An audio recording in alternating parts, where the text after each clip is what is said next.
ወገኖች ሰላም ለእናንተ ይሁን። እንደምን አላችሁ? ክብር ለጌታ ይሁን። ዛሬም የእግዚአብሔርን ቃል አብረን እንካፈላለን። ከሐዋርያት ሥራ ምዕራፍ የመጨረሻ ምዕራፎች ምዕራፍ 27 እና ምዕራፍ 28 ማለት ነው። ዛሬ ይህንን ቃል በምንሰማ መካከል ስንቶቻችሁ ናችሁ እግዚአብሔር ከኔ ጋር ከሆነ ህይወቴ ምንም ችግር ምንም መከራ አያጋጥመውም፣ በቃ በሰላም ሆኜ እኖራለሁ የምትሉ? እግዚአብሔር ከኔ ጋር ካለ ሁሌ ሰላም ነው፣ ሁሌ መከራ የሚባል ነገር በህይወቴ ዘመን ላይ የምትሉ ስንቶች ትኖሩ ይሆን? ነገር ግን እውነታው ይህ አይደለም። አንዳንድ ጊዜ እግዚአብሔር አብሮን እያለ እንኳን አብሮን በመርከብ ላይ ከኛ ጋር ሆኖ እያለ እንኳን ማዕበል ሊነሳ ይችላል ወገኖች። አንዳንድ ጊዜ እግዚአብሔር ራሱ እየመራን ባለበት መንገድ ላይ ሺፕሬክ ወይ የመርከብ መሰባበር ሊያጋጥመን ይችላል። የእግዚአብሔር ጥበቃ ማለት መከራ በህይወታችን ውስጥ ምንም ያለመኖር ማለት ሳይሆን በመከራ ውስጥ የእግዚአብሔር ዓላማ ሳይታጠፍ በእኛ መፈጸሙ ነው። እግዚአብሔር በቃ ሳያጠፍ ዓላማውን በእኛ ላይ ይፈጽማል፣ በዛ መከራ ውስጥ ማለት ነው። ያውም እግዚአብሔር ህዝቡን እኛን በመከራም ውስጥ ለዓላማው በታማኝነት ይጠብቀናል ማለት ነው። ያ ነው ትልቁ ነገር እንጂ መከራ በህይወታችን ያለመኖር አይደለም። አንዳንዶች እንደሚያስተምሩት እንደዚህ አይደለም። እግዚአብሔር ከኔ ጋር ካለ እኔ ከእግዚአብሔር ጋር ከሆንኩ መከራ የሚባል ነገር ወደ ህይወቴ አይመጣም የሚል ትምህርት መጽሐፍ ቅዱሳዊ አይደለም ወገኖች። እንግዲህ ለብዙዎቻችን የእግዚአብሔር ጥበቃ ማለት እግዚአብሔር ከኔ ጋር ከሆነ ምንም ስቃይ የሚባል ነገር መከራ የሚባል ነገር አይደርስብኝም ማለት ይመስለናል። አይደለም። የምንኖረው በዚህ ምድር ነው ወገኖች። በዚህ ምድር ስንኖር ህይወት ትፈተናለች። ማዕበል ቤታችንን ሊመታው ይችላል። የህመም ምርመራ ውጤታችን አስፈሪ ሊሆን ይችላል። ክህደት ልባችንን የሚሰብር ነገር ሊገጥመን ይችላል። ስራ ሊቆም ይችላል። እቅዳችን ያሰብነው ያለምነው ሊበላሽ ይችላል። በሮች በቃ ክፍት እንደሆኑ የምንጠብቃቸው በሮች ሊዘጋጉ ይችላሉ ወገኖች። ስለዚህ እግዚአብሔር ራሱ ቅዱሳንን እኛን አገልጋዮቹን እየጠበቀን እያለ መርከቢቱ እንድትሰባበር ሊፈቅድ ይችላል። እግዚአብሔር ሊፈቅድ ይችላል። እየጠበቀን መርከባችን እንድትሰባበር ሊፈቅድ ይችላል። እግዚአብሔር የላከንን ተልእኮውን እየጠበቀ እያለ እግዚአብሔር እየጠበቀ ሊገጥመን ይችላል። ማዕበሉ እንዲበረታብን ሊፈቅድ ይችላል እግዚአብሔር። ብዙ ጊዜ ያኔ በቃ ማዕበሉ ሲበረታብን መከራው ሲበረታብን መጠየቅ እንጀምራለን አይደል? ብዙ ጊዜ እግዚአብሔር ሆይ ጥበቃ የት አለ ማለት የእግዚአብሔርን ጥበቃ ኩዌስችን እናደርጋለን። የእግዚአብሔርን ጥበቃ እንጠራጠራለን። ምናልባት ዛሬም በተለያዩ ሁኔታዎች በሐዋርያት ሥራ ምዕራፍ 27 እና 28 አይነት ችግር ውስጥ ያላችሁ ወገኖች ካላችሁ በሁለት ሁኔታዎች ውስጥ በሁለት ችግሮች ውስጥ ያላችሁ ካላችሁ ወይ በማዕበል ውስጥ ያላችሁ ሐዋርያት ሥራ ምዕራፍ 27 ላይ በማዕበል ውስጥ ነበሩ፣ ወይ ደግሞ ከማዕበል ወጥታችሁ በሰላም ወጥታችሁ እግዚአብሔር ረድቷችሁ ያንን ፈተና አልፋችሁ ምዕራፍ 28 ላይ እንዳለው ደግሞ ከባዱን ማዕበል አልፋችሁ ሌላ ደግሞ እንደ እባብ እንደነደፈው ከዛ አልፎ ያኛውን ሲያልፍ ሌላ እባብ እንደነደፈው ሐዋርያ ጳውሎስን ሌላ እባብ የገጠማችሁ ሌላ መከራ ደግሞ የገጠማችሁ አንዱን ትልቁን አልፋችሁ በቃ ከሞት ዳንኩ ስትሉ ሌላ ደግሞ የገጠማችሁ በዚህ ውስጥ ያላችሁ ካላችሁ እግዚአብሔር የሚናገረን አንድ ትልቅ እውነት ምንድነው? ተልኳችንን እስክንፈጽም ድረስ በማዕበልም ሆነ በእባብ ንክሻ በእባብ መርዝ አንሞትም። አትሞችም፣ አንሞትም። እግዚአብሔር የሰጠንን ተልእኮ እግዚአብሔር ያስፈጽመናል። ይህ ነው የሐዋርያት ሥራ ምዕራፍ 27 እስከ 28 የሚያስተምረን። የሐዋርያት ሥራ ምዕራፍ 27 እስከ 28 ያለው ክፍል በቲዮሪ በንድፈ ሐሳብ ደረጃ ብቻ የሚያስተምረን አይደለም። በእውነተኛ ማዕበል ውስጥ በቃ በሚታይ ማዕበል ውስጥ በእውነተኛ በሚታይ መርከብ ላይ በእውነት በፈሩ ሰዎች መካከል የተገለጠ ነው። የእግዚአብሔርን ክንድ የሚያሳዩን ምዕራፎች ናቸው እነዚህ ሁለቱም ምዕራፎች። ዛሬም ህይወት በማዕበል እየተናወጠች እንኳ እግዚአብሔር ቃሉን ከሰጠን ተረጋግተን መቀመጥ እንችላለን። እንግዲህ የሐዋርያት ሥራ ምዕራፍ 27 እስከ 28 በማዕበል ውስጥ ተጠብቆ ለእግዚአብሔር ተልእኮ መዳን፣ መትረፍ፣ በእርሱ መትረፍ ያን ሁኔታ ነው የሚያስተምረን። ሁላችሁም እንደምታውቁ የሐዋርያት ሥራ መጽሐፍ አንዳንዶች የመንፈስ ቅዱስ ሥራ መጽሐፍ ይሉታል። የሐዋርያት ሥራ መጽሐፍ ኢየሱስ ክርስቶስ በመንፈስ ቅዱስ በተሞላችው ቤተክርስቲያን በኩል ስራውን እንዴት እንደሚቀጥል የሚያሳየን መጽሐፍ ነው። በምዕራፍ 27 ላይ ጳውሎስ ወደ ሮሜ የሚያመራ እስረኛ ሆኖ ነው የምናገኘው። እስረኛ ሆኖ ወደዛ የሚያመራ ሆኖ ነው የምናገኘው በምዕራፍ 27 ላይ። በተለይ ምዕራፍ 23 ቁጥር 11 ላይ ጌታ በአጠገቡ ቆሞ በሮሜ ልትመሰክርልኝ ይገባል አይዞ ብሎ በአጠገቡ ቆሞ ተናግሮት ነበር። እግዚአብሔር ቃል ሰጥቶት ነበር። በሮሜ ልትመሰክርልኝ ይገባል ብሎ ተናግሮት ነበርና በዛ በተናገረው መሰረት ነው እንግዲህ የባህር ላይ ጉዞ በመርከብ ያደረጉት ማለት ነው። ወደ ሮሜ እንግዲህ እግዚአብሔር ልኳቸው እነሱ ራሳቸው ተሳፍረው እየሄዱ ሳይሆን በኋላ እንደምናየው ይህ ጉዞ በእርግጥ በእግዚአብሔር ዘንድ በአጋጣሚ የመጣ ሳይሆን በእግዚአብሔር ዘንድ ተልእኮ ነው፣ ሚሽን ነው። መርከቢቱም የተናወጠችውና የተሰባበረችው በዚህ ወቅት ነው። እንግዲህ ይህ የሆነው እግዚአብሔር ሐዋርያ ጳውሎስን ያንን የተናገረውን በሮሜም ልትመሰክርልኝ ይገባል ያለውን ስለረሳ ሳይሆን ለምስክርነቱ ክርስቶስን ለመመስከር ሁኔታዎችን እያዘጋጀለት ነበር፣ ኤንቫይሮንመንቱን እያዘጋጀለት ነበር ጌታ ለጳውሎስ። ስለዚህ በእርሱ ፈቃድ መንገድ ላይ ሆነንም አንዳንዴ አደጋ ሊገጥመን ይችላል፣ ችግር ሊገጥመን ይችላል፣ መከራ ሊገጥመን ይችላል። እርሱ ግን ከሁሉም በክንዱ ያድነናል። እርሱ ግን ከሁሉም ያድነናል። የሚያድን አምላክ ነው። ስለዚህ በመካከል እግዚአብሔር ማዕበል እንድነሳ ፈቅዷል። በጣም ከቁጥጥራቸው በላይ የሆነ ከሰው ቁጥጥር ውጪ የሆነ ማዕበል ነው የተነሳው። ነገር ግን ከማዕበሉ አዳናቸው። ማዕበሉ አላጠፋቸውም። ከዛም ከማዕበሉ ከወጡም በኋላ ሌላ መከራ እባብ ነደፈችው። በእባብ ተነድፏልና የእባብ መንደፍም አላጠፋውም፣ በዛም አልሞተም። እግዚአብሔር ተልእኳችንን እስክንፈጽም ድረስ እንድንሞት አይፈቅድም። ብዙ መከራ ቢፈራረቅብን ማለት መከራ ችግሮች ቢፈራረቁብን ያለ እግዚአብሔር ፈቃድ፣ ያለ እግዚአብሔር ሐሳብ፣ ያለ እግዚአብሔር ጊዜ ተልእኳችንን ሳንፈጽም ምንም አይነት ነገር መሬት ብትገለባበጥ፣ ዓለም ብነዋወጥ ምንም አንሆንም ወገኖች፣ ምንም አንሆንም። ይህንን ነው ከሐዋርያት ሥራ ምዕራፍ 27 እስከ 28 የምንመለከተው። ስለዚህ በማዕበሉ ውስጥ ከማዕበሉም በኋላ ያው የእግዚአብሔር ጥበቃ ነው ያለውና ምዕራፍ 27ን ስንጀምር ወደ ኢጣሊያን በመርከብ እንሄድ ዘንድ በተቆረጠ ጊዜ ጳውሎስንና ሌሎችን እስረኞች ከአውግስጦስ ጭፍራ ለነበረ ዩልዮስ ለሚሉት ለመቶ አለቃ አሳልፎ ሰጧቸው ይላል። ስለዚህ ጳውሎስና ሌሎች እስረኞችን ከእስረኞች ጋር ነው አንድ ላይ፣ መቶ አለቃው አለ፣ ወታደሮች አሉ፣ አንድ ላይ ሆነው ነው እንግዲህ ወደ ጣሊያን በመርከብ እንዲሄዱ የተደረጉት። እነዚህ ሰዎች ቁጥራቸው 276 ነው። በአንድ ላይ 276 ሰዎች በመርከብ ወደዛ እንዲሄዱ ከእስረኞች ጋር። ሐዋርያ ጳውሎስም እንግዲህ እስረኛ ነው፣ ግን እሱ በወንጌል ምክንያት የታሰረ ነው። ክርስቶስን በመመስከሩ ምክንያት የታሰረ ነው። ሌሎቹ በተለያየ ወንጀል የታሰሩ ናቸው። ከነሱ ጋር ሆኖ ከ276 ሰዎች ጋር ሆኖ በዛ መርከብ ላይ የነበረው ማለት ነው ሐዋርያ ጳውሎስ። እና ያቺ መርከብ ከባድ አውሎ ነፋስ ተነሳ።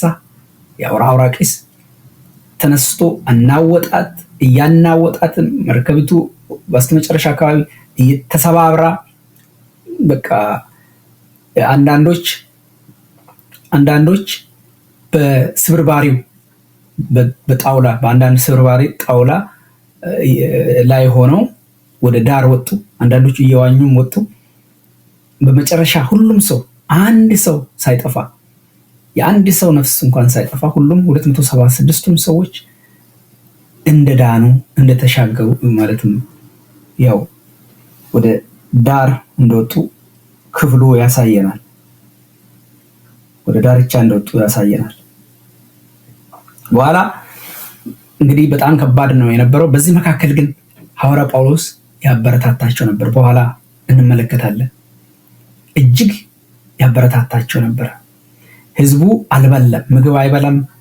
እቃ መርከቢቱ ከብዷት እንግዲህ እቃዎችን ወደ ባህር ውስጥ ይጥሉ ነበር መርከቢቱ እንዲቀላት። ህዝቡ በቃ ምንም ተስፋ አልነበረውም፣ የመትረፍ ተስፋ አልነበረውም። ጳውሎስም እንደዛ ነበር ያለው። በቃ አልመሰለንም፣ የምንተርፍ አልመሰለንም ይላል። ከባድ ነበር። ሰማዩ ምድሩ የማይታይ ጨለማ ነው፣ ማዕበል ነው፣ ከባድ ሁኔታ ውስጥ ነበሩ። ነገር ግን እግዚአብሔር አስቀድሞ ተናግሮኛል ብሎ ህዝቡን ያረጋጋ ነበር። እኔ የማምልከው አምላኬ ተናግሮኛል። መርከቢቱ ትሰባበራለች፣ መርከቢቱ ትጠፋለች፣ ከህዝቡ ግን አንድም ምንም አይሆንም፣ ማንም አይጠፋም ብሎ ህዝቡን አበረታትቷል። እግዚአብሔር ስለተናገረኝ አንጠፋም ብሎ ቃሉን አምኖ ህዝቡን ያበረታታ ነበር፣ ህዝቡን ያጽናና ነበር፣ በመካከልም እያለ ማለት ነው። ወገኖቼ በእነዚህ በሁለቱ ምዕራፎች ምዕራፍ 27 እና ምዕራፍ 28 አንብቡ። በጣም ድንቅ መልእክቶች አሉ። እግዚአብሔር በህልውናው ስለሚጠብቀን ማዕበሉን ሳንፈራ ተልኳችንን መፈጸም አለብን። እግዚአብሔር በህልውናው ስለሚጠብቀን ማዕበሉን ሳንፈራ ተልኳችንን መፈጸም አለብን። ለምንድን ነው ህይወት ከቁጥጥር ውጭ ስትሆንብን እንኳን ማዕበሉን ሳንፈራ ተልኳችንን መፈጸም ያለብን? በዚህ ስር 3 ነጥቦችን እንመለከታለን። የመጀመሪያው ነጥብ የእግዚአብሔር ተስፋ ሁሉም ነገር በምናወጥበት ጊዜ ማልቅ ስለሚሆንልን፣ እግዚአብሔር የሰጠን ቃል፣ እግዚአብሔር የሰጠን ተስፋ ማልቅ ስለሚሆንልን ነው። ሐዋርያት ሥራ ምዕራፍ 27 ከቁጥር 20 እስከ 26 ያለውን ክፍል በዚህ ክፍል እንመለከታለን። የሐዋርያት ሥራ ምዕራፍ 27 ከቁጥር 20 እስከ 26 ቁጥር 20 ላይ ማዕበሉን በጣም ያው ጨለማ እንደነበረ ቁጥር 20 ላይ ይናገራል። ቁጥር 20 ላንብብ። ቁጥር 20 ላይ ምን ይላል? ብዙ ቀንም ፀሐይን ከዋክብትንም ሳናይ ትልቅ ነፋስን ሲበረታብን ጊዜ ወደፊት እንድናለን የማለት ተስፋ ሁሉ ተቆረጠ ይላል። ተስፋ አልነበራቸውም። ጭልምልም ያለ ነው። ፀሐይን ከዋክብትን ማየት ያልቻሉበት ጊዜ ነው። የመዳን ተስፋ ሁሉ ተቆረጠ ይላል ጳውሎስ ነው። ከባድ ማዕበል ነበረ። ዝም ብሎ ግጥም የተጻፈ ግጥም አይደለም ወገኖች። የሆነውን ነገር የተስፋ መቁረጣቸውን ሁኔታ የምናገር ነው። ምን ያህል ተስፋ እንደቆረጡ። ብርሃን የለም፣ አቅጣጫ የለም፣ ቁጥጥር የለም። በቃ ሰው ዝሏል፣ ጥንካሬ የሚባል የለም። በዚህ አይነት ሁኔታ ውስጥ ነበሩ። ተስፋ ቆርጠው ነበሩ። ጳውሎስ በዚህ አይነት ሁኔታ ውስጥ እንግዲህ እግዚአብሔርን አሁንም ከእግዚአብሔር ጋር ነው። አሁንም እግዚአብሔርን ይወዳል። አሁንም ተልእኮውን እንደሚፈጽም ያውቃልና እጅግ ከባድ ነው። ተስፋ መቁረጥ ውስጥ የሆኑበት ወቅት ነው። በእውነት እግዚአብሔር ተስፋ መቁረጥ ውስጥ በምንሆንበት ጊዜ ስቲል ከኛ ጋር ነው። ስቲል እግዚአብሔር ከኛ ጋር እያለ ተስፋ መቁረጥ ሊያጋጥመን ይችላል። ተስፋ መቁረጥ፣ ተስፋ የሚያስቆርጥ ሁኔታ ማለት ነው። መከራ፣ ከባድ መከራ፣ ችግር በተለያየ ምክንያት ማለት ነው። ቁጥር 21 ላይ ደግሞ ምን ይላል? ቁጥር 21 ላይ ሳይበሉም ብዙ ቀን ከቆዩ በኋላ ያን ጊዜ ጳውሎስ በመካከላቸው ቆሞ እንዲህ አለ፣ እናንተ ሰዎች ሰምታችሁኝ ቢሆን ኖሮ ከቀርጤስ እንዳትነሱ ይህንም ጥፋትና ጉዳት እንዳታገኙ ይገባችሁ ነበር፣ አልሰማችሁኝም ይላል። ለረጅም ጊዜ ምግብ እንዳልበሉ ይናገራል። ጥንካሬያቸው በቃ በተስፋ መቁረጥ፣ በቃ የምግብ ፍላጎታቸው፣ የእንቅልፍ ፍላጎታቸው፣ ደስታ የሚባል ነገር ተማጦ ከውስጣቸው አልቋል። ጥንካሬ የሚባል ነገር የለም። በቃ ፍርሃት ነግሷል። ፍርሃት የነገሰበት ህይወት ውስጥ ነበሩ ማለት ነው። ነገር ግን ጳውሎስ ከቁጥር 22 እስከ 23 ላይ ምንድን ነው የምለው? መጀመሪያም አልሰማችሁኝም እያለ ይናገራል። ቁጥር 22 እስከ 23 ላይ አሁንም አይዟችሁ ብዬ እመክራችኋለሁ፣ ይህ መርከብ እንጂ ከእናንተ ዘንድ ነፍስ እንኳ አይጠፋምና የእርሱ የሚሆንና ደግሞ የማመልከው የእግዚአብሔር መልአክ በዚች ሌሊት በአጠገቤ ቆሞ ነበር። እግዚአብሔር ቃል ሰጥቶት ነበር። አይዟችሁ፣ ማንም አይሞትም፣ መርከቢቱ ብቻ ትጠፋለች። ምክንያቱም የኔ የሆነውና የማመልከው የእግዚአብሔር መልአክ በአጠገቤ ቆሟልና ነግሮኛልና ይላል። አበረታታቸው። የእግዚአብሔር ሰው እንደዚህ ነው። የእግዚአብሔር ሰው በማዕበል ውስጥ፣ በሰዎች በፍርሃት ውስጥ፣ በጭንቀት ውስጥ ባሉበት ጊዜ መፍትሄ ነው የእግዚአብሔር ሰው። እግዚአብሔር የተናገረው ሰው፣ የእግዚአብሔር ቃል ያለው ሰው፣ የእግዚአብሔር መልእክት ያለው ሰው መፍትሄ ነው ወገኖች። የማረጋጋት መልእክት ያመጣል። ተስፋ ለቆረጡ፣ በፍርሃት ውስጥ ላሉ የሚያረጋጋ ቃል አለው፣ የሚያረጋጋ መልእክት አለው እግዚአብሔር የተናገረው ሰው። ስንቶቻችን ቃል አለን? የእግዚአብሔር ቃል መልእክት አለን። እግዚአብሔር የተናገረን ነገር አለን። ስንቶቻችን እግዚአብሔር የሚናገረንን በዚህ በማዕበል ውስጥ እንኳን ሆነን፣ በመከራ ውስጥ ሆነን እንኳን እግዚአብሔር የሚናገረንን ልባችን ለእግዚአብሔር ክፍት ሆኖ እግዚአብሔር እንድናገረን የፈቀደን ስንቶቻችን ነን? እንደ ሐዋርያ ጳውሎስ እግዚአብሔርን የሚሰማ እግዚአብሔር የተናገረው በአጠገቡ የቆመውን መልአክ ያለውን ነገር አምኖ ህዝቡን የሚያበረታ ሰው እንደሆነ ነው በዚህ ክፍል ያየ ነው። አይዟችሁ፣ ማንም አይሞትም፣ መርከቢቱ ብቻ ትጠፋለች እንጂ እያለ ሲያበረታታቸው፣ ሲያጽናናቸው፣ ልባቸውን ስደግፍ እንመለከታለን ወገኖች። ቃል ያለው ሰው፣ እግዚአብሔር ቃል የሰጠው ሰው፣ እግዚአብሔር መልእክት የሰጠው ሰው፣ እግዚአብሔር የተናገረው ሰው የመረጋጋት ምክንያት ይሆናል። የብዙዎች መረጋጋት፣ የብዙዎች የተስፋቸው መታደስ፣ የብዙዎች እንደገና በእግዚአብሔር ላይ ተስፋቸውን የማድረግ ምክንያት ይሆናል። ሐዋርያ ጳውሎስ እንደዚህ ነበር። ህይወት ይተርፋል፣ መርከቢቱ ትጠፋለች። ይህ ማለት እንግዲህ እግዚአብሔር እኛ ዋጋ ለምንሰጣቸው ነገሮች አይደለም ዋጋ እየሰጣቸው፣ ለመርከቢቱ አይደለም ዋጋ የሰጠው እግዚአብሔር ለህዝቡ። መርከቢቱ እንድትሰባበር ፈቅዷል። ግን በጣም አስፈላጊው ነገር ለእግዚአብሔር ህዝቡ ነው፣ ሰዎች ናቸው። በአምሳሉ የተፈጠረ ሰው ነው እጅግ ጠቃሚ፣ መርከቡ አይደለም። መርከቡ ቢሰባበር እንኳን ሰዎቹ እንዲድኑ ነው። ምናልባት አንዳንዶቻችን ጌታ ሆይ እባክህን መርከቧን አድን እንል ይሆናል። መርከቧን አድን ብሎ መጮህ ሳይሆን ህዝብን አድን ነው። ህዝብ ነው መዳን ያለበት፣ መርከቢቱ አይደለም፣ ንብረት አይደለም። ለእግዚአብሔር ሰው ነው እንጂ ንብረት አይደለም ትልቁ ነገር። ለእኛም ሊሆን የሚገባ ይሄ ነው። ሰው ትልቅ ነገር ነው። በእግዚአብሔር አምሳል የተፈጠረ ሰው ትልቅ ነገር ነው። ዕቃ አይደለም፣ ገንዘብ አይደለም ትልቅ ነገር። ዛሬ ለገንዘብ ብሎ ሰዎችን የሚገሉ፣ ዛሬ ለገንዘብ ብሎ ለንብረት ብሎ በጭካኔ ሰዎችን የሚያጠፉ ብዙ ሰዎች አሉ። የሚጎዱ ብዙ ሰዎች አሉ። በክርስቲያኖች ዘንድ እንኳን ይህ ይደረጋል ወገኖች። በማጭበርበር፣ በመስረቅ፣ በተለያዩ ነገሮች የሚሆኑ በጣም ብዙ ነገሮች አሉ። ሰው በእግዚአብሔር አምሳል የተፈጠረ ሰው ከገንዘብ በላይ ነው፣ ከንብረት በላይ ነው፣ ከዚህ ከመርከብ በላይ ነው፣ ከምንም በላይ ነው። እግዚአብሔር እነዚህን ህይወት እንድናድን ነው የሚፈልገው። ጳውሎስንም እግዚአብሔር የሚለው ይህንን ነው። ህይወትህን አድናለሁ፣ እምነትን እጠብቃለሁ፣ ተልእኮን አስቀጥላለሁ። መርከቧ ግን ላታመልጥ ትችላለች፣ ልትጠፋ ትችላለች ነው የሚለው። እንደዚህ ሊሆን ይችላል ወገኖች። እግዚአብሔር ሊኮን ነገራችን የአለን የምንላቸው ነገሮች በሙሉ አልቆ ጠፍቶ እኛ ልንድን እንችላለን። ለተልእኮ እግዚአብሔር እኛን ሊያድነን ይችላል። ከዚህ የምንማረው ይሄ ነው። መከራ ሊገጥመን ይችላል፣ የምንኖረው በምድር ስለሆነ ማለት ነው። በቁጥር 24 ላይ ምዕራፍ 27 እርሱም ጳውሎስ ሆይ አትፍራ፣ በቄሳር ፊት ልትቆም ይገባሃል፣ እነሆም እግዚአብሔር ከአንተ ጋር የሚሄዱትን ሁሉ ሰጥቶሃል አለኝ ይላል። በቁጥር 24 ላይ ከእግዚአብሔር የመጣ መልእክት ነው። ጳውሎስ ሆይ አትፍራ፣ በቄሳር ፊት ልትቆም ይገባሃል፣ እነሆም እግዚአብሔር ከአንተ ጋር ነው፣ ከአንተ ጋር የሚሄዱትንም ሁሉ ሰጥቶሃል። እግዚአብሔር ሰጥቷል። እያለ ይናገር ነበር። እዚህ ቦታ ይገባሃል የሚለው ቃል በቄሳር ፊት ልትቆም ይገባሃል ዩ መስት የሚለው ቃል ነው። ምናልባት የሚል ቃል አይደለም። በጥርጣሬ ተሞልቶ የሚናገር ቃል አይደለም። ይገባሃል፣ ግድ ነው። በቃ ትቆማለህ። ማዕበል አለ፣ ይነሳል። በዛ መካከል ማዕበል ይነሳል።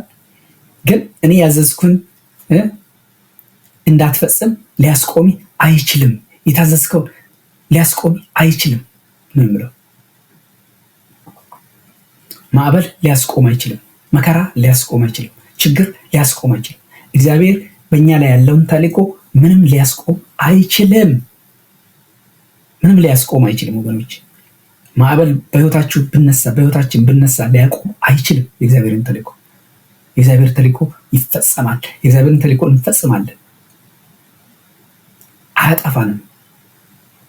ምክንያቱም የሚቆጣጠረው እርሱ እግዚአብሔር ስለሆነ፣ የማዕበሉ ተቆጣጣሪ እግዚአብሔር ስለሆነ፣ ሰው ስላይደለ፣ ማንም ስላይደለ፣ እኛም ስላይደለ፣ እግዚአብሔር እርሱ ስለሆነ በእውነት እግዚአብሔር ይቆጣጠራል።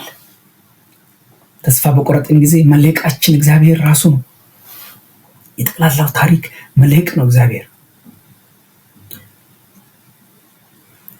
ስለዚህ እናንተ ሰዎች ቁጥር 25 ላይ ስለዚህ እናንተ ሰዎች ሆይ አይዟችሁ እንደተናገረኝ እንዲሁ እንዲሆን እግዚአብሔርን አምናለሁና ነው የሚለው። ይሄ ነው በቃ ትልቁ ነገር። አይዟችሁ እንደተናገረኝ እንዲሁ እንደሚሆን እግዚአብሔርን አምናለሁ። አንዲት ነፍስ አትጠፋ። መርከቡ ሊጠፋ ይችላል። እግዚአብሔር እንደተናገረኝ ይህንን አምናለሁ ነው የሚለው ሐዋርያ ጳውሎስ። አምናለሁ። በዚህ ውስጥ ሰዎች እምነትን የሚፈትን ሁኔታ ነው። የመርከብ መሰባበር፣ ከባድ ነፋስ፣ ከባድ ማዕበል፣ ይህ አውሎ ነፋስ፣ ብዙ አውሎ ነፋስ ሰዎችን እምነታቸውን ያስክዳል። በቃ እንዲመሳሰሉ ያደርጋል።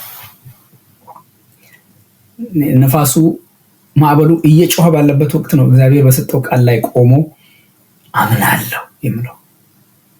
በማዕበል ውስጥ በቃሉ ላይ መቆም፣ በእምነት መቆም ያስፈልጋል ወገኖች። እኔና እናንተ ይህንን ነው ከሐዋርያ ጳውሎስ የምንማረው። እግዚአብሔር በተናገረን ቃል ላይ ከቆምን አንናወጥም። የሚያናውጠን ነገር የለም። እግዚአብሔር በሰጠን ቃል ላይ ከቆምን አንናወጥም። ቁጥር 26 ላይ ወደ አንዲት ደሴት ልንወድቅ ይገባናል ይላል። መዳናቸው እንኳ ያው እግዚአብሔር ነው የሚያድናቸው፣ የሚያተርፋቸው ከዛ ነገር እግዚአብሔር ነው። ያው የነሱም ድርሻ እንዳለ እንመለከታለን። እንግዲህ ወደዛ ራሳቸውን ይወረውራሉ፣ ይድናሉ። ትልቁ ነገር እዚህ ላይ እግዚአብሔር በሰጠን ቃል ላይ ማመን ነው። የእግዚአብሔርን ፍቅር በዚህ በአውሎ ነፋሱ በማዕበሉ ሁኔታ መለካት አንችልም። ምናልባት በሁኔታዎች በመከራችሁ የእግዚአብሔርን ፍቅር እየለካችሁ ያለ እግዚአብሔር አይወደኝም፣ እግዚአብሔር ስለማይወደኝ ነው ይህ ነገር የደረሰብኝ፣ ይህ ማዕበል በላይ ላይ የመጣው እያላችሁ ያላችሁ ካላችሁ የእግዚአብሔርን ፍቅር በነፋስ በአውሎ ነፋስ ሁኔታ መለካት እናቁም። ማዕበል መኖሩ እግዚአብሔር ጥሎናል ማለት አይደለም። ጥሎናል ማለት አይደለም። እግዚአብሔር ትቶናል ማለት አይደለም። በማዕበሉ ውስጥ ግን የሚጠብቀን የእግዚአብሔር ልጅ ኢየሱስ ክርስቶስ አለ። እግዚአብሔር አለ። ሌላው እግዚአብሔር በተናገረን ቃል ላይ እንቆም። እግዚአብሔር የተናገረንን አምነን ስንቆም በእውነት በጨለማ ውስጥ ፀሐይ ከዋክብት ማየት በማይችሉበት ውስጥ ነገሮች ግልጽ ባልሆኑበት ውስጥ በድንግዝግዝ ውስጥ ሆነው በስሜት ሳይሆን በተስፋ ቃሉ ላይ ተደግፈን ቆመን ተረጋግተን ሌሎችን እናረጋጋለን። እግዚአብሔር በተናገረን በተስፋ ቃል ላይ እንቁም። አምነን ታምነን እንቁም።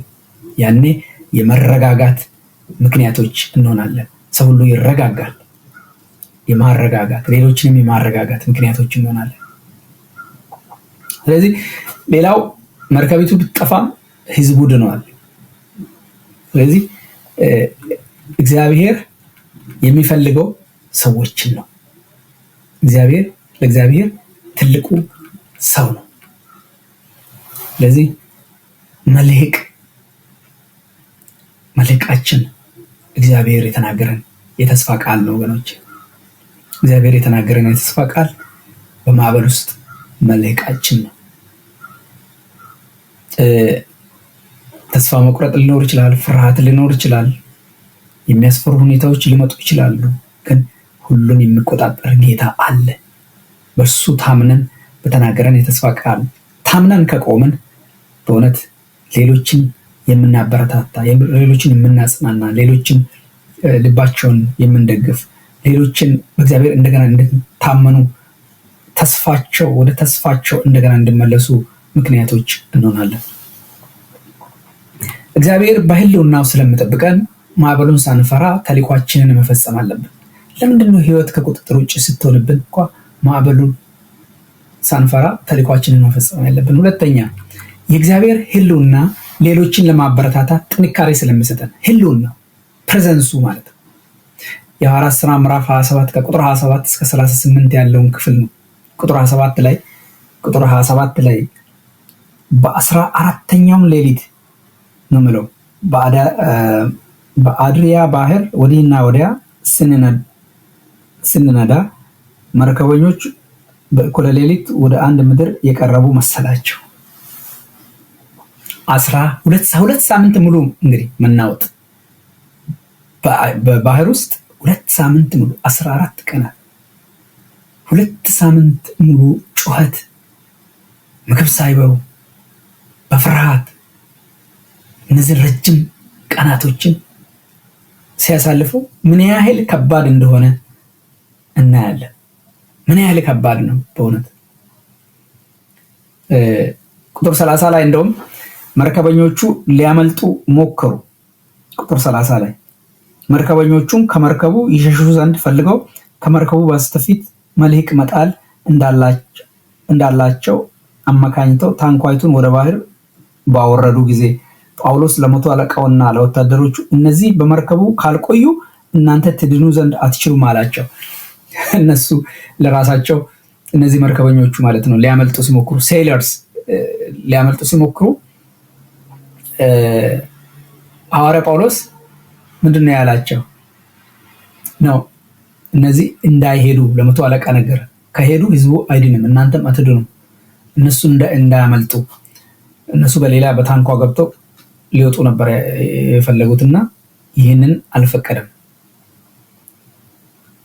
እነዚህ ካልቆዩ እናንተ ትድኑ ዘንድ አትችሉም አላቸው። እንግዲህ ጳውሎስ ጥበቡንም እንመለከታለን። ማድረግ ያለበትንም ያደርጋል። እግዚአብሔር ይጠብቀኛል ብሎ እጁን ጣጥፎ አልተቀመጠም ማለት ነው። እየሆነ ያለውን ነገር ሞኒተር ያደርጋል፣ ያያል። በዛ እየሆነ ያለውን ነገር ያ ከሆነ እንዲህ ሆነ። የእግዚአብሔር ሰው እንደዚህ ነው። የእግዚአብሔር መንፈስ ያለበት ሰው ይህንን ሁሉ ከ276 ሰዎች ውስጥ እሱ ብቻ ነው ይህንን ማየት የቻለው፣ ይህንን ማሰብ የቻለው። ተመልከቱ፣ የእግዚአብሔር መንፈስ ያለበት ሰው አካባቢውን ይቃኛል፣ አካባቢውን ያያል። ምን እየሆነ ነው ያለው፣ ይህ ቢሆን ደግሞ ምን ይሆናል የሚል ነገር ያስባል። ጥበብ አለው። በእግዚአብሔር ሙሉ በሙሉ እንታመናለን። ግን የኛም ድርሻ ደግሞ አለ። ጠቢብ መሆን፣ እንደ እባብ ብልህ፣ እንደ እርግብ የዋሆች እንድንሆን ነው አይደለም የእግዚአብሔር ቃል የሚያስተምረን። ስለዚህ ጳውሎስ ዙሪያውንም ሲያይ ነው የምንመለከተው። እኛም በእውነት የእግዚአብሔር መንፈስ ያለበት ሰው፣ እግዚአብሔርን የሚሰማ ሰው እንደዚህ ነው። በእግዚአብሔር ይመካል፣ በእግዚአብሔር ይደገፋል፣ ከሱ የሚጠበቅበትንም ነገር ደግሞ ያደርጋል። ይህንን ነው የምንመለከተው ከሐዋርያ ጳውሎስ ሕይወት እዚህ ክፍል ላይ። ስለዚህ እግዚአብሔር በእውነት ጥበቃውን ሲሰጠን ጽናትንም እንዲሰጠን እንጠይቅ። እግዚአብሔርን ጽናትን እንዲሰጠን፣ ማዕበሉን አቁመው ብቻ ማለት ሳይሆን እግዚአብሔር በማዕበሉ ውስጥ እንዳንፈራ ተስፋ እግዚአብሔርን ማድረግ፣ እግዚአብሔር የተናገረንን ቃል እንድናምን እግዚአብሔር እንዲረዳን ደግሞ መጸለይ ይኖርብናል። በማዕበል ውስጥ ብንሆን እንኳን ማለት ነው። ማዕበሉን አቁም ጌታ ሆይ ይሄን አስወግድ ብቻ አይደለም። ጌታ ሆይ ብርታት ስጠኝ፣ ጽናት ስጠኝ፣ በቃሌ ላይ እንድቆም እርዳኝ፣ በአንተ እንድረጋጋ እርዳኝ፣ የሁሉ ነገር ተቆጣጣሪ አንተ ነህ ብለን በእግዚአብሔር ላይ እንድንቆም ያስፈልጋል። ሌላው ደግሞ አበረታቾች እንሆን እንጂ ፍርሃትን ዘሪዎች ፍርሃትን የምንዘራ አንሁን። ስለዚህ ያለንበት ቦታ ሌላ ተጨማሪ ማዕበል እያለ መከራው እያለ አንዳንዶች ሌላ ፍርሃት ተጨማሪ ፍርሃት ይዘራሉ። ተጨማሪ ፍርሃት አያስፈልግም። ቤተክርስቲያናችን በእውነት በተለያዩ ማዕበል ችግሮች ውስጥ ካለች ሌላ ተጨማሪ ጭንቀት አያስፈልጋትም። ልጆቻችሁ ሌሎች ነገሮች ውጥረት ውስጥ ካሉ ተጨማሪ አያስፈልጋቸውም። የሚያስፈልጋቸው አይዟችሁ እግዚአብሔር አሁንም እግዚአብሔር ነው የሚል ነው። እግዚአብሔር አሁንም እግዚአብሔር ነው፣ በማዕበል ውስጥም እግዚአብሔር ነው። እግዚአብሔር አይዟችሁ ያድናል ብሎ የምናበረታታ፣ ፍርሃትን የምንዘራ ሳንሆን ፍርሃትን የምናስወግድ ሰዎችን የምናበረታታ ልንሆን ያስፈልጋል። ፍርሃትን የምናስወግድ፣ ተስፋ መቁረጥን የምናስወግድ፣ ሰዎችን የምናረጋጋ የምንሆነው እኛ ራሳችን በእግዚአብሔር ቃል የተረጋጋን ከሆነን ነው።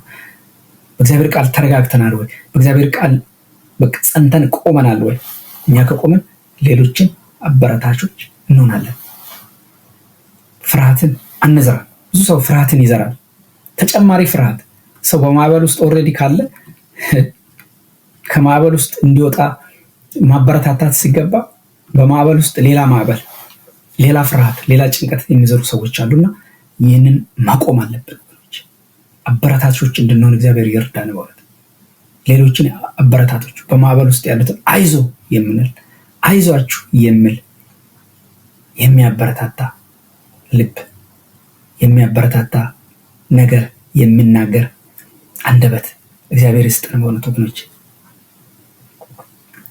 በዚህም እንድናገለግል አይዞ የሚል ቃል ብዙዎችን ያረጋጋል፣ ተስፋቸውን ያለመልማል፣ ፍርሃታቸውን ያስወግዳል፣ ያረጋጋቸዋል። በማዕበል ውስጥ ያሉትን፣ በመከራ ውስጥ ያሉትን፣ በጭንቀት ውስጥ ያሉትን አይዞ አይዞሽ አይዟችሁ ልንል ይገባል ወገኖች። ጳውሎስ ይህንን ነው ሲያደርግ የነበረው።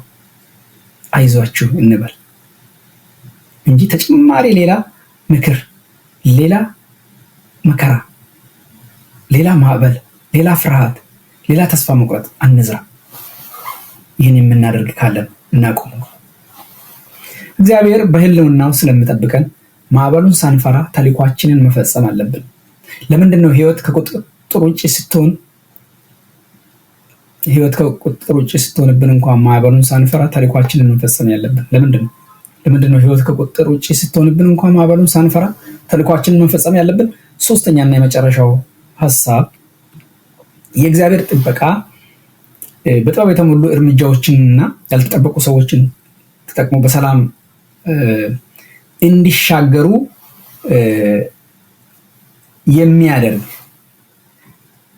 የሚያደርግ ስለሆነ ያ ማለት ምን ማለት ነው? ጥበብ፣ እግዚአብሔር የሰጠንን ጥበብ ሰዎች እንዲሻገሩ ለማድረግ መጠቀም ስላለብን ቁጥር 27 ምዕራፍ 27 ከቁጥር 39 እስከ በሙሉ ምዕራፍ 28 ላይ ይህንን ነው የምንመለከተው። ምዕራፍ 28 ላይ ቁጥር 30 ምድሩን አላወቁትም ይላል። ስለዚህ አንዳንድ ጊዜ ወደማናውቀው ቦታ ልንሄድ እንችላለን። ስለዚህ እግዚአብሔር እኛ የማናውቀው ምድር ሆነ ማለት እግዚአብሔር እዛ ቦታ የለም ማለት አይደለም። ቁጥር 39 ላይ ተመልከቱ። ቁጥር 39 ላይ ምንድነው ብለው? በነጋም ጊዜ ምድሩን አላወቁትም፣ ነገር ግን የአሸዋ ዳር ያለውን የባህር ስርጥ ተመለከቱ፣ ቢቻላቸው መርከብቱን ወደዛ ይገፉ ዘንድ ቆረጡ። በቃ ምድርቱን ማያውቋት አላወቁትም። ስለዚህ እነሱ አላወቁም ማለት እዛ ስፍራ እግዚአብሔር የለም ማለት አይደለም። እግዚአብሔር በዛም ስፍራ፣ እነሱ ባላወቁበትም ስፍራ እግዚአብሔር አለ። ያው መርከቢቱ መሬት ስትነካ መሰባበር ጀመረች። ነገር ግን ተስፋቸው አልተሰባበረም። ጳውሎስ አይዟችሁ እያለ ተስፋቸው ከመሰባበር ድናለች። መርከቢቱ ብትሰባበር አንዳንዶቹ በዋና ቁጥር 44 ላይ አንዳንዶቹ በዋና ሌሎቹ ደግሞ በመርከብ ስብርባሪ ላይ ተንጠልጥለው ሁሉም በሰላም ወደ ምድር ደረሱ ነው የሚለው ቁጥር 44 ላይ የቀሩትም እኩሌቶቹ በሳንቃዎች ላይ እኩሌቶቹም በመርከቡ ስባሪ ይወጡ ዘንድ አዘዘ። እንዲሁም ሁሉም በደህና ወደ ምድር ደረሱ። እግዚአብሔር የተመሰገነ ይሁን። ሁሉም በደህና ደረሱ። ከዛ ማልታ የምትባል ደሴት ደረሱ። እዛ ደግሞ ብርድ ነበረ፣ እርጥበት ነበረ። የአገሩ ሰዎች ግን ቸርነት አደረጉላቸው፣ እሳት አነደዱላቸው። አንዳንድ እግዚአብሔር ባልጠበቅነው መንገድ ቸርነቱን ያደርግልናል። ባላሰብናቸው ሰዎች አማካኝነት እንግዲህ ሙቀት እንዲያገኙ ብርድ በጣም ጎድቷቸው ነበርና የአካባቢ ሰዎች መጥተው እሳት አናደዱላቸው፣ ሙቀት አገኙ። እንግዲህ እግዚአብሔር ባላሰቡበት መንገድ ሌሎችን ተጠቅሞ ቸርነትን አደረገላቸው። ነገር ግን እሳቱ አጠገብ እያለ ጳውሎስም እዛ ያው እያለ ምዕራፍ 28 ላይ በደህና ከደረሱ በኋላ ማለት ነው። እነዚህ አረማውያን ናቸው። የሚገርማችሁ ነገር ደህንነት ያደረጉላቸው አረማውያን ናቸው። የሚያስገርም ቸርነት አደረጉልን ይላል። ዝናብም ስለሆነ ስለ ብርዱም እሳት አንድደው ሁላችንን ተቀበሉን ይላል ምዕራፍ 28 ቁጥር 2 ላይ። ጳውሎስ ግን ብዙ ጭራሮ አከማችቶ ወደ እሳት ሲጨምር እፉኝት ከሙቀት የተነሳ ወጥታ እጁን ነደፈችው። በሰላም ወደዛ ከዳኑ በኋላ እፉኝት ነደፈችው፣ እባብ ነደፈች። ከትልቁ ነገር ተርፎ ከዛ ትንሽ ነገር እንግዲህ ትንሽ ከዛኛው ይሻላል ሊበላሽ እንግዲህ ትልቁ ነገር ከዛ ድኖ ከመርከቡ ከማዕበሉ ድኖ አሁን ደግሞ ከዛ ከወጣ በኋላ እባብ ስትነድፈው እጁን። መጽሐፍ ቅዱስ ምንድነው ይላል? ጳውሎስ ግን እባቡን ወደ እሳቱ አራገፈና ያው ምንም ጉዳት እንዳልደረሰበት ይናገራል። እና አራገፋት፣ ወደ እሳት አራገፋት። አንዳንድ ችግሮች በቃ የምናራግፋቸው ማዕበሎች የምናራግፋቸው ችግሮች አሉ። ልክ እንደ ማዕበል ይሄ ልክ እንደ እባቧን በእሳት ውስጥ እንዳራገፋት ከኛ የምናራግፋቸው በእምነት የምናራግፋቸው ነገሮች ይኖራሉ ወገኖች። በዛ ጊዜ ብዙዎች ምንድነው ያሉት? ጳውሎስን ምንድነው ያሉት? እንዴ ይህ ሰው ከዚህ ማዕበል ድነን እንደገና በእባብ ተነድፎ ሊሞት ነው፣ በቃ ከዛ ድኖ ሊሞት ነው። ይህ ሰው በቃ ነፍሰ ገዳይ መሆን አለበት፣ ይህ ሰው ኃጢአተኛ መሆን አለበት እያሉ ይፈርዱበት ነበር። ሌሎች አብሮ ከሱ ጋር ሄዳ ነው ብዙዎች እንደዚህ ይሉ ነበር። ነገር ግን ቢጠብቁ ጳውሎስ እጁ አያብጥም፣ ቢጠብቁ ደም የለም፣ ቢጠብቁ አይሞትም። ጳውሎስ እንደውም በቃ ምንም አልሆነም። አራገፋት፣ አራግፎ ምንም አልሆነም። የሚገርማችሁ ነገር የእግዚአብሔር ጥበቃ፣ የእግዚአብሔር ቸርነት፣ የእግዚአብሔር በጎነት፣ የእግዚአብሔር መልካምነት በዛ ውስጥ አለ። የተናገረ ቃል ያለው ሰው ነው። በማዕበል ቢሆን በእባብ ቢሆን አይሞትም። ተልእኮ ያለው ሰው ነው። ቃል ያለው ሰው ነው። መልእክት ያለው ሰው ነው። መልእክት ይዞ እየሄደ ያለ ሰው ነው። እግዚአብሔር ተናግሮት ነው እየሄደ ያለው። ስለዚህ ሰዎች እንግዲህ በቁርጥራጮችም ጭምር ዳኑ፣ በተሰባበሩ ማለት የተሰባበሩ ቁርጥራጮች አዳኗቸው። አንዳንድ ጊዜ እነዚህን አንናቅ፣ ትንንሽ ነገሮች ናቸው ብለን የተሰባበሩ ቁርጥራጮችን አንናቅ። እግዚአብሔር በስብርባሪ ላይ ሊያሻግረን ይችላል። ትልቁ መርከባችን ቢሰባበር እግዚአብሔር በቁርጥራጮች ሊያድን ይችላል። በስብርባሪ በትንንሽ ነገር እግዚአብሔር ሊያድን ይችላል። እግዚአብሔርን ለማዳን የሆነ ተአምራት የሆነ ትልቅ ነገር አንጠብቅ። ከሰማይ እያንጎዳጎደ የሚመጣ ነገር እግዚአብሔር በስብርባሪ በእነዚህ በትንንሽ ነገሮች ተንጠልጥለን እንድንድን ያደርጋል። እግዚአብሔር በአጠገባችን ያሉ ነገሮችን ኦብጀክት ሊጠቀም ይችላል። እግዚአብሔር ሊያድነን ከፈለገ እግዚአብሔር በተለያየ ነገር ያድናል። እግዚአብሔር ይጠብቃል። እግዚአብሔር ማዳን ከፈለገ በቃ ሁሉም እርሱን ያገለግላል። ሁሉም እርሱን ይታዘዛል። ከእርሱ ቁጥጥር ውጭ የሚሆን ነገር የለም። ሌላ በማልታ የነበረው የእሳት ቸርነት ያደረጉት ሰዎች ያልተጠበቀ ቸርነት ነው። እግዚአብሔርን ልናመሰግን ያስፈልጋል። እግዚአብሔር ሰዎችን ሊያስነሳ ይችላል። በመከራችን ጊዜ በችግራችን ጊዜ ሊረዱ የሚችሉ ሰዎችን አስነስቶ እግዚአብሔር ሊረዳን ሊደግፈን ይችላል እና እግዚአብሔርን ስለ ቸርነቱ ማመስገን ያስፈልጋል። ሌላው እዚህ ክፍል ላይ በቃ እነዚህ አዳዲስ መከራዎች አዲስ ሌላውን አልፈን ሌላ መከራ ሊመጣ ይችላል። እንደገና አራግፈን ማገልገላችንን መቀጠል ይኖርብናል። እነዚህን መከራዎች ጳውሎስ ይህንን እባብ ፉኝት በእሳት እንዳራገፍ መከራችንን ችግራችንን እነዚህ ነገሮች አራግፈን አገልግሎታችንን መቀጠል ያስፈልጋል። ፍርሃትን አስወግደን መራርነትን የተለያዩ ነገሮችን አስወግደን በእምነት ሆነን በቃ እግዚአብሔር ያዳነኝ ለዓላማው ነው። ከማዕበሉ ያዳነኝ ጌታ አሁንም ከዚህ ያድነኛል በሚል አልሞትም በህይወት እኖራለሁ ብለን እንደገና መበርታት ይኖርብናል። ወገኖች አንዱን መከራ ስናልፍ ሌላው ሊመጣ ይችላል።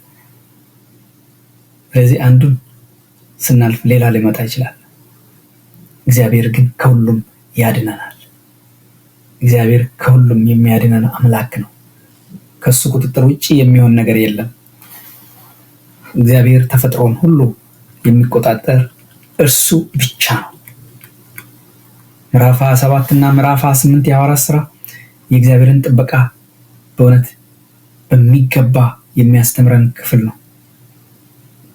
እግዚአብሔርን ተስፋችንን እንድንጠብቅ እግዚአብሔር የተናገረን የተስፋ ቃል እንድንጠብቅ ህዝብን ደግሞ ማጽናት ማበረታታት እንድንችል በስብርባሪ እንኳን እግዚአብሔር ሊያድነን እንደሚችል በዙሪያችን ባሉ እነዚህና ሌሎች ብዙ ነገሮችን የሚያስተምረን ክፍል ነው ይህ ክፍል ማለት ነው። ስለዚህ በማዕበል ውስጥ ያላችሁ በመከራ ውስጥ ያላችሁ ተስፋ አትቁረጡ። እግዚአብሔር ተቆጣጣሪው ነውና እግዚአብሔር የተናገራችሁን ቃል እመኑ። እግዚአብሔር የተናገረውን ቃል ይፈጽማልና ከአንዱ ማዕበል በኋላ ሌላ ማዕበል ቢነሳ ሌላ መከራ ቢመጣ ሌላ ነገር ቢመጣ እግዚአብሔርን ማገልገላችሁን አትቶ አራግፋችሁ መከራችሁን አሁን የመጣውን መከራ አራግፋችሁ አገልግሎታችሁን ቀጥሉ፣ ጉዟችሁን ቀጥሉ። ስለዚህ ወገኖቼ እግዚአብሔር መልካም አምላክ ነው። ማዕበሉን ጸጥ ሊያደርግ ይችላል። ከማዕበሉ ከነፋሱ ከወጀቡ ያድነናል። ከሱ በኋላ ከመጡ ከየትኛውም አይነት መከራ ያድነናል። ተልእኮ ይፈጸማል። የእግዚአብሔር ተልእኮ በእኛ ላይ ካለ፣ የእግዚአብሔር ፈቃድ በእኛ ላይ ካለ፣ የእግዚአብሔር ሐሳብ በእኛ ላይ ካለ፣ እግዚአብሔር ቃሉን ከተናገረ እግዚአብሔር ይፈጽማል። ስለዚህ እንዲህ ብለን እንጸልይ። ጌታ ሆይ ፀሐይንና ከዋክብትን ማየት በማንችልበት ጊዜ በተስፋ ቃሌ ላይ አጽናን። በመርከቡ ውስጥ ፍርሃት ስነሳ ሌሎችን እንድናበረታታ በህሊናና ሙላ እንበል። መርከቧ ስትሰበርና በስብርባሪ ላይ ስንሆን እያንዳንዱን ቁራጭ ወደ ዳርቻ ምራው እንበል። ከማዕበሉ በኋላ አዳዲስ መከራዎች ሲመጡ እንኳን እንድናራግፋቸው ጸጋህን ስጠን እንበል። እግዚአብሔር አንተ የታመንህ ነህና እንድንታመንህ እርዳን እንበል። በእውነት ይህንን ጸሎት እንጸልይ። እግዚአብሔር ዛሬም ትላንትናም እስከ ዘላለም ድረስ ያው ነው። እግዚአብሔር ትላንትና ዛሬም ለዘላለምም ያው ነው። ቃሉ ይሰራል። የተናገረን ቃል ይሰራል። ዛሬም ይሰራል። እግዚአብሔር በተናገረን ቃል ላይ እንቁም። ማዕበሉና መከራው ምንም አይነት ቢበዛ ምንም አይነት ችግር ቢበዛ ከተልእኳችን ወደኋላ ሊያደርገን አይችልም። ከተልእኳችን ሊያስቀረን አይችልም። እግዚአብሔር በእኛ ላይ ሊሰራ ካሰበው ሐሳብ ሊሰራ ካቀደው ከእቅዱ ሊያሰናክል አይችልም። ማዕበሉ ሊያጠፋን አይችልም። ተልእኮን እስክንፈጽም ድረስ አንሞትም።